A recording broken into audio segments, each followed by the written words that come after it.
Assalamualaikum warahmatullahi wabarakatuh.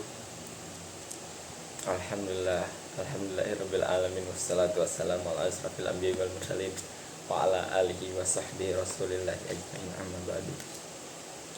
Iman dan aktualisasinya dalam kehidupan. Kalangan remaja biasanya sangat mudah memahami sesuatu bila didekati dengan perspektif cinta. Bahasa cinta adalah bahasa yang paling sederhana, universal, bahasa yang paling tua, dan bahasa yang paling kaya ekspresi dan mengandung kedalaman makna lebih daripada bahasa-bahasa lainnya. Dalam kancah percintaan, komponen utama cinta adalah meliputi subjek cinta sebagai yang mencinta, predikat cinta sebagai cinta itu sendiri, dan objek cinta sebagai yang dicinta. Tuhan dan manusia kadang menempati posisi yang mencintai sekaligus yang dicintai. Akan tetapi, kadang hanya sebagai mencintai tetapi tidak dicintai. Menjadi cinta yang bertepuk sebelah tangan dan menjadi cinta yang bertepuk sebelah tangan.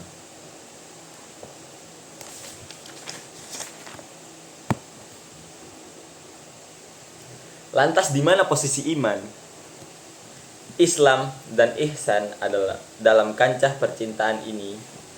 Iman, Islam, dan ihsan adalah cinta itu sendiri. Kalaulah Tuhan dan manusia berperan sebagai subjek sekaligus objek cinta, maka iman, Islam, dan ihsan adalah predikat cintanya. Ia adalah kualitas dan kuantitas dari sebuah relasi, ekspresi, dan bukti percintaan. Landasan ontologis, epistemologis, dan aksiologis iman sama dengan cinta. Orang yang beriman dapat diilustrasikan secara sederhana dengan seseorang yang jatuh cinta.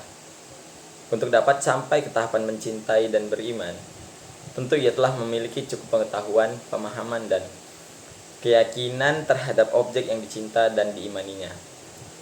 Mengenal sosok yang dicinta dan diimani, bahkan mengerti arah dan tujuan,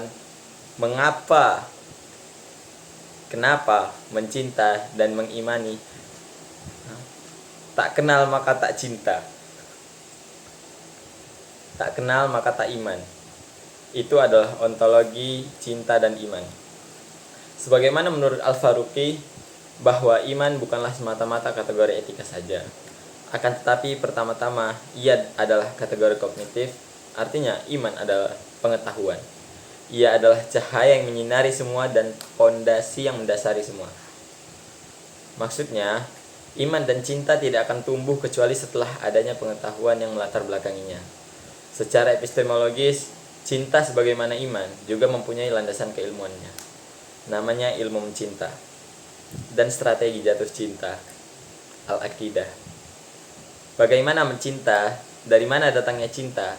Dari panca indera menuju persepsi, turun ke hati, kemudian menjadi ekspresi dan aksi. Sangat relevan dengan terminologi iman, yaitu keyakinan di hati, pernyataan pada lisan, dan pembuktian pada perbuatan. Aksiologi cinta adalah konsekuensi cinta, bagaimana menyikapi cinta, tanggung jawab cinta, dan bagaimana berkorban atas nama cinta. Iman ibaratkan persepsi, teori, dan konsep tentang cinta. Islam melakui rukun Islamnya adalah bentuk ekspresi simboliknya, dan ihsan adalah ekspresi aksionalnya. Aktivitas mencintai sama dengan aktivitas mengimani. Ia adalah aktivitas memaknai, meyakini, mengapresiasi, dan memberikan bukti. Pada tahap awal, seseorang mengimani mirip dengan tahap awal orang yang mencintai. Ia tentu sudah melakukan aktivitas semantik mempersepsi, yaitu dengan mengetahui, mengamati, dan memahami objek yang pada akhirnya dapat menimbulkan rasa iman dan cintanya tadi. Tak kenal maka tak cinta sama dengan tak paham maka tak iman. Pengetahuan dan pemahaman seseorang terhadap sesuatu akan menimbulkan sikap terhadap sesuatu itu, yaitu suka atau tidak suka terhadapnya. Kualitas suka dan tidaknya itu bergantung pada kualitas pengetahuan, pengamatan, dan pemahaman persepsional yang dibangun. Semakin seseorang itu mengenal sesuatu, akan berdampak pada semakin kuat konsekuensi suka dan tidaknya terhadap sesuatu itu. Seseorang dianggap mukmin dan mencintai karena mengenal siapa yang diimaninya dan siapa sosok yang dicintainya. Semakin mengenali akan semakin meningkatkan kualitas iman dan cintanya. Sebaliknya, semakin tidak mengenali, maka akan semakin berdampak terhadap kualitas sikapnya terhadap objek cintanya. Bisa tidak punya sikap sama sekali, netral, atau bahkan dapat menimbulkan sikap yang berlawanan, yaitu kebencian. Padahal, untuk sampai pada sikap benci sekalipun, tetap membutuhkan modal pengetahuan dan pemahaman terhadap objek yang dibencinya. Sebagai contoh, ketika seseorang telah memutuskan untuk membenci iblis dan syaitan, tentunya didasari oleh pengetahuan tentang iblis beserta kelayakannya untuk dibenci, sehingga dapat melahirkan keputusan itu. Intinya, mustahil ujuk-ujuk cinta dan ujuk-ujuk benci tanpa ada yang mendasari.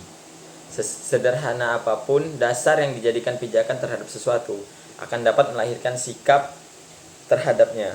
Pengamatan terhadap sesuatu walaupun hanya sekilas saja sudah cukup mampu untuk melahirkan prejudis, sikap spontan like or dislike terhadap sesuatu itu.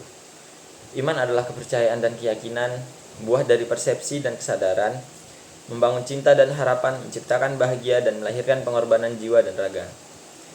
Bangunan paradigmatik iman tercermin dalam bangunan rukun iman yang 6. Bagaimana membangun persepsi yang benar terhadap aktor utama alam, yaitu Sang Pencipta.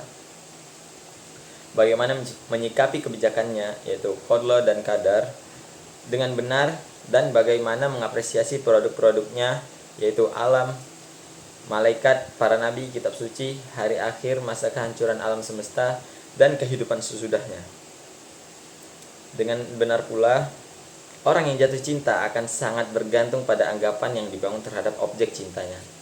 Sama seperti bangunan persepsi iman terhadap Tuhan.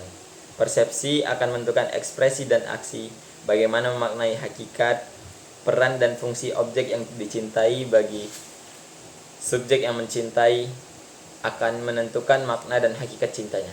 Apakah ia segalanya, hidup dan matinya, jiwa dan raganya? Apakah ia sumber bahagianya? Apakah ia kesempurnaannya?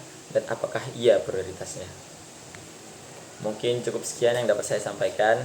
Saya Khairul Ihsan dengan NIM 230805740076 mengakhiri pembahasan malam ini.